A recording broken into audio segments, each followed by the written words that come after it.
has won the right to rest peacefully in Texas waters.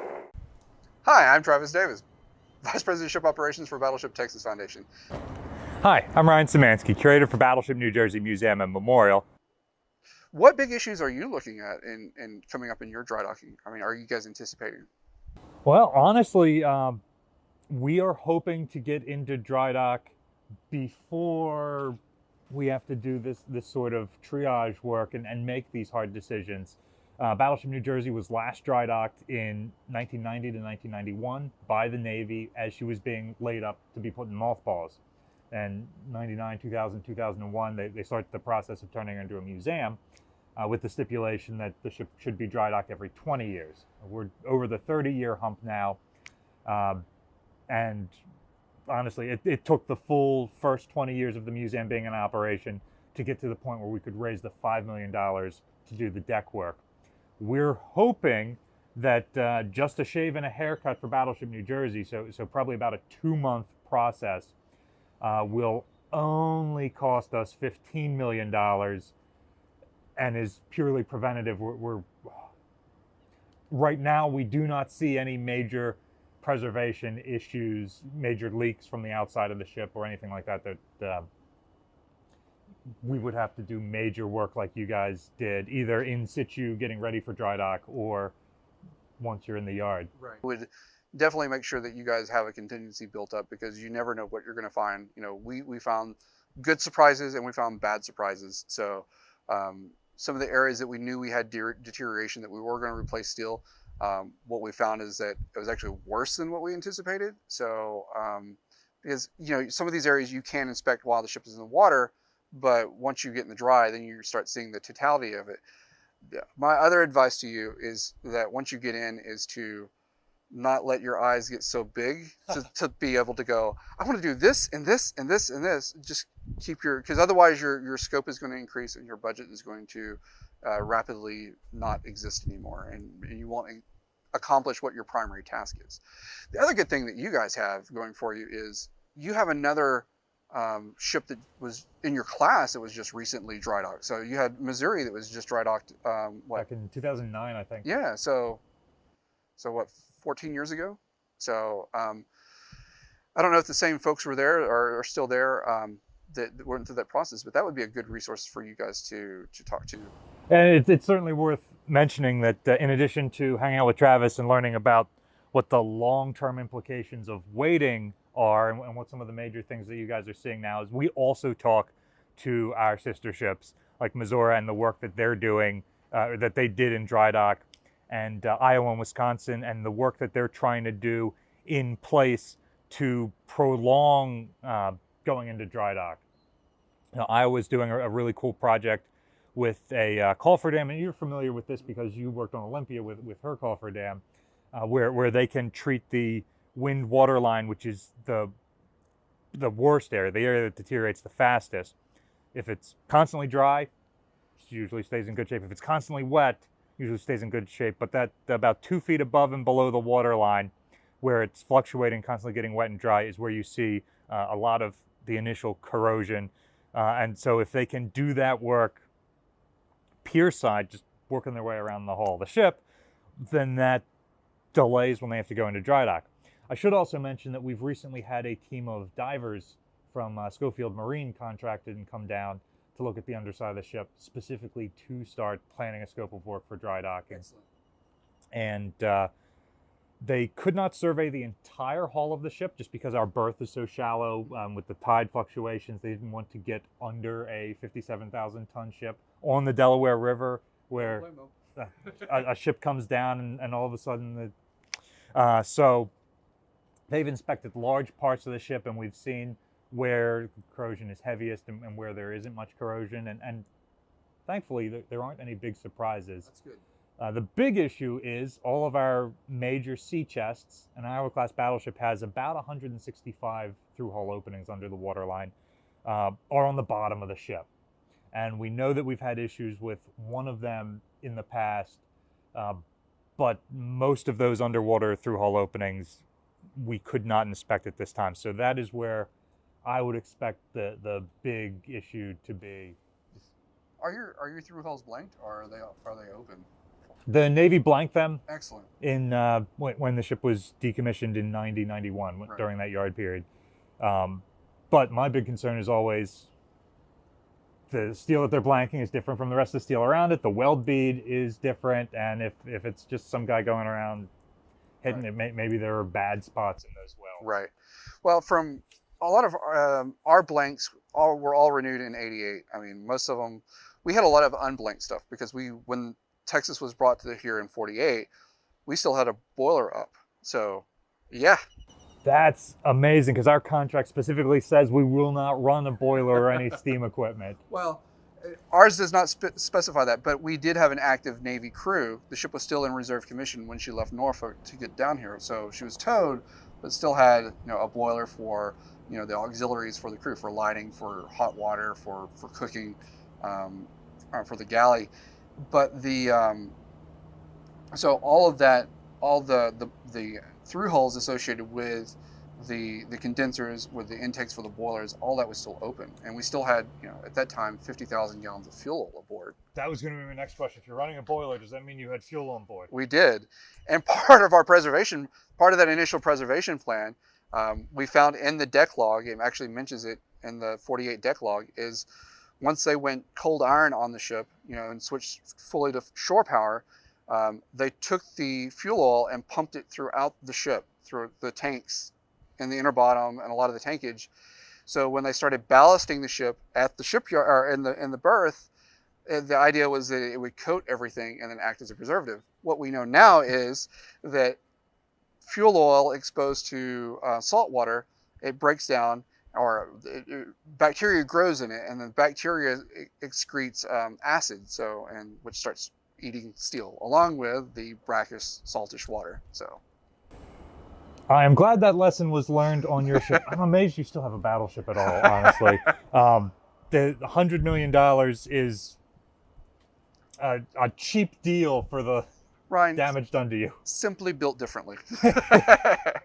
Battleship New Jersey had about 19% fuel oil on board as ballast when she sat in mothballs. And the early museum staff, working with Battleship Texas's staff and other earlier museum ships, realized that that is a bad thing. So before the ship ever opened as a museum, they went through and they cleaned out every single tank so that if we ever have to do hot work on the ship, we don't have to clean it first for buku money, and that we don't have things like that acid building up that's damaging our interior. Right. Well, and the other is that because, again, the ship had been ballasted, flooded, and then everything was communicating, that 50,000 gallons of fuel oil turned into over 1 million gallons of fuel oil contaminated water that had to be removed before the ship could even be towed. So you're talking major expense just in that. So, again, all of these, every decision has a consequence, whether it's a good one or a bad one, and it's weighing it out, which is, best in the long-term strategy. So, and the long-term health of the ship. And it's for our profession, Ryan is a really good one. I think I'm a pretty good advocate. Is make the best decision you can now, but keep that long-term, those long-term consequences in mind, and have a plan if you have to make a decision that sets up a potential negative preservation issue in the future. Have a plan to address it before it becomes a negative, and ideally start targeting funding to address that, and which is really difficult for most museum ships. Do you think that's part of the problem? Do you think our predecessors back in the 40s and 50s and 60s looked at this as something, an artifact that they were going to try and preserve indefinitely, or was it this will be a tourist attraction for the next 20 years and then? That's a good question. I mean, I think it was an indefinite thing. I really do. I haven't seen anything written or any correspondence or anything, from that time period for us that indicates that, they thought the ship would have a limited shelf life. The whole thing was that the ship was indefinitely. It would be a shrine to the veterans of the state of Texas. So, so no, I don't get that. I think a lot of it just comes down to whether a lack of knowledge, and not having some of the hindsight that we have, or the knowledge that we've gained on their shoulders. Yeah. And then the resources. So That's an important point that we need to keep hitting back on. These guys didn't make bad decisions because they were evil or Right. stupid. They Right. made the best decisions they had based on the experience that there was at that time, which is to say, nothing. Exactly. Nothing. Exactly. And we're much better off for it today. Absolutely. Absolutely, we are. So to me, it seems like with ships like Texas and Olympia, some of the real old ones, that as they're crossing the 100-year mark and coming up on 105, 110, 120 years old, that is when all of these decisions really start to pile on to a point where it's make or break. Either we don't have the money and you got to get rid of the ship because she's no longer in good enough shape to be preserved, or we've got to find the money and make this happen. So you've got Olympia and Texas as outliers, and then we've got the bulk of the Steel Museum warships, which are all coming up on their 80th birthday this year. Like most of us commissioned in 1943, your Essex-class carriers, your Iowa-class battleships, your Fletcher-class destroyers that are all left are right in this window. And many of your other submarines, carriers, cruisers are within a couple of years of that. They're all World War II built ships. So we're all in our 80s. Ships that were designed, that war built, rushed into service, designed to last about 20 years. So we are coming up on that 100-year make or break point. Well, Ryan, I would say that, that's a good point. A lot of the museum fleet is aging. It's getting up to the 80s, the 100s, 120s. But your old stomping grounds Constellation, which is what, 170 something? So what I would say is, I don't think it really depends on the actual age of the vessel. I think it really depends on is, how long has the vessel been a museum ship? How long has it not had the resources of the Navy lavished upon it? Okay. I mean, I think that's more critical because, you look at Texas. Texas was only in service for continuous service for 34 years, which is actually longer service than you guys had. Yeah, we had about 21 years. Right.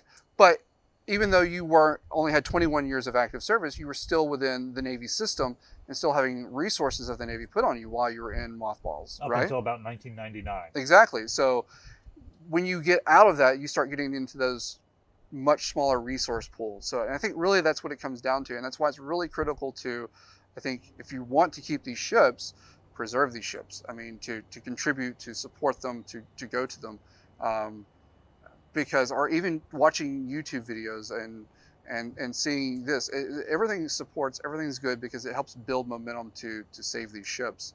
Otherwise, without the awareness, you end up with ships that end up going away, like some of our other ships most recently in the museum fleet. So,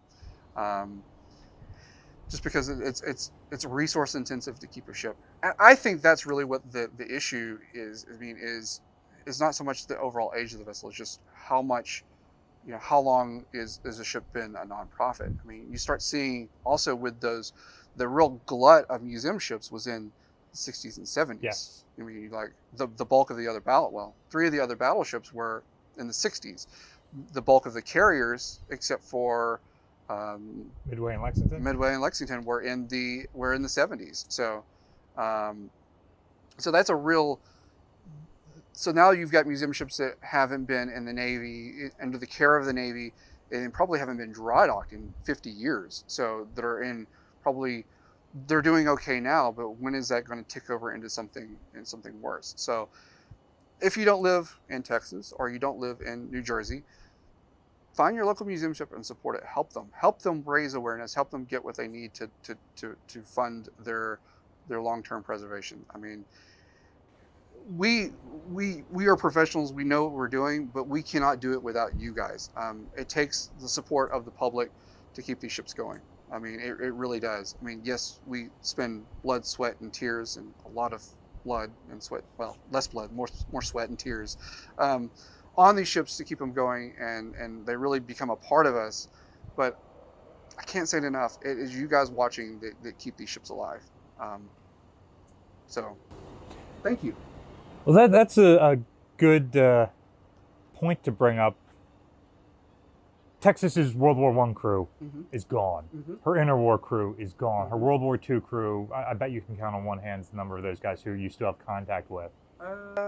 Yes, in fact, we find new crew members every day through obituaries, unfortunately. I mean, that is really, really sad. And we would love to have known some of these guys while they were, still with us, and to interact with them more, to hear the stories. I mean, for us, this ship is a magnificent artifact. It is an absolutely fantastic ship. It is indicative of that pre-World War One, that World War I era style naval construction. This is the last battleship before All or Nothing. It's the last battleship before you start getting the more automated turrets. With the shell decks, with par buckling and all that stuff. So this is the last battleship before that.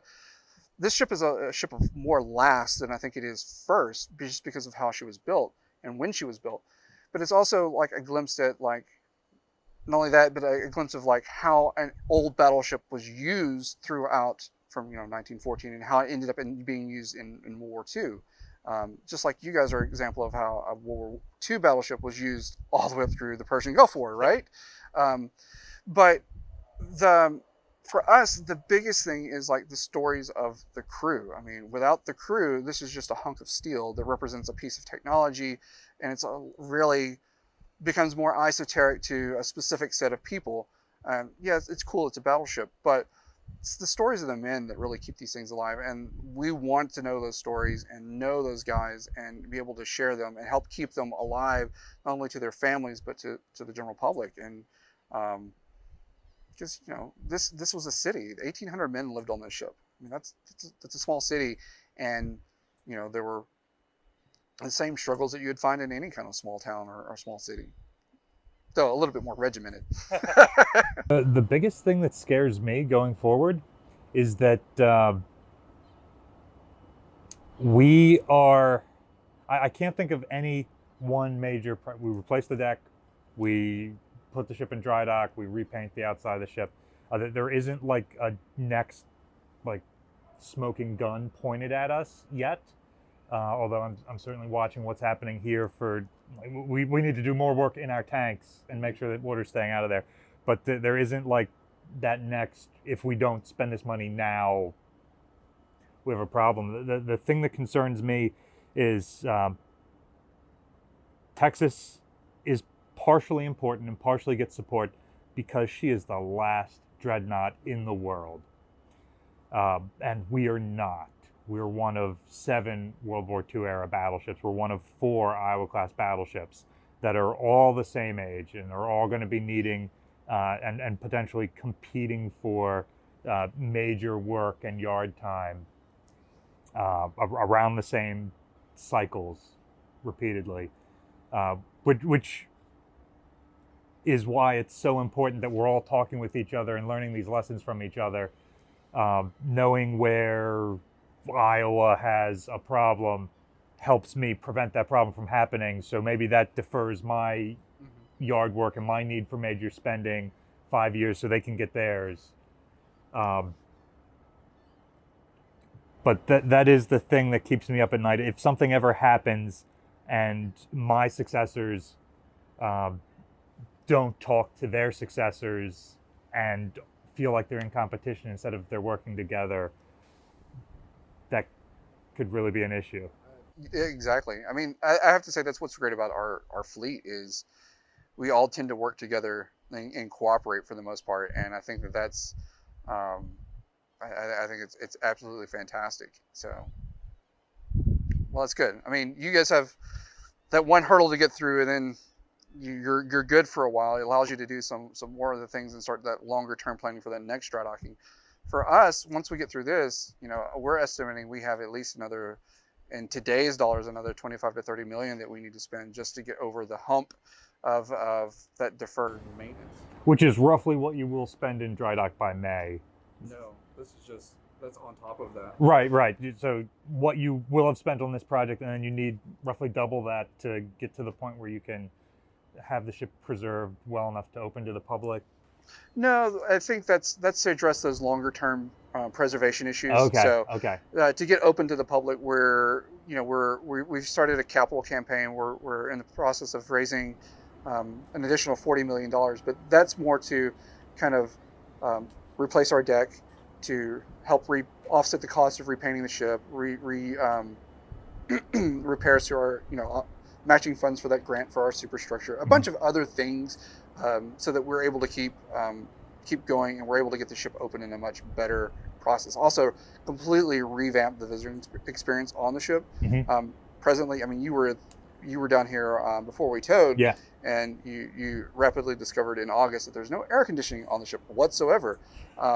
So we're looking at ways to climate control the interior of the ship, which will help with preservation as well. Gulf Coast weather, so that there's less corrosion in the interior, there's less sweating in the interior, because humid weather, cold steel sweats. I will say the flapping of all those mosquito wings did keep me from overheating. Well, good. But those are some of the long term, and there's also no public restrooms on the ship. Right. So we're having to recreate this. In a lot of instances, we're creating a brand new museum from scratch, with dealing with some of the baggage from, From before we were born. Exactly. So, and dealing with those issues, and that's part of the challenge, and it really is fun. I mean, yes, pulling hair out and prematurely balding, and I don't remember you having any white hair the last time I was down here. so, but that's what you can look forward to, Ryan, if you don't take care of your ship. As always, thank you for watching, for liking, subscribing this channel. You can follow us on our other social media platforms, Twitter, Instagram, and TikTok. Following us on those platforms absolutely supports us. If you want to support us in a more tangible manner, you can go to our website, battleshiptexas.org, and donate or buy merchandise, which does support our operations. Every dollar that you donate or spend with us goes right back to our operations supporting the ship. And if you would like, you could come to the dry dock and walk the dock of the ship under the battleship. Being a very select club, you can sign up on our website at battleshiptexas.org and walk under a battleship while she's on the dry dock.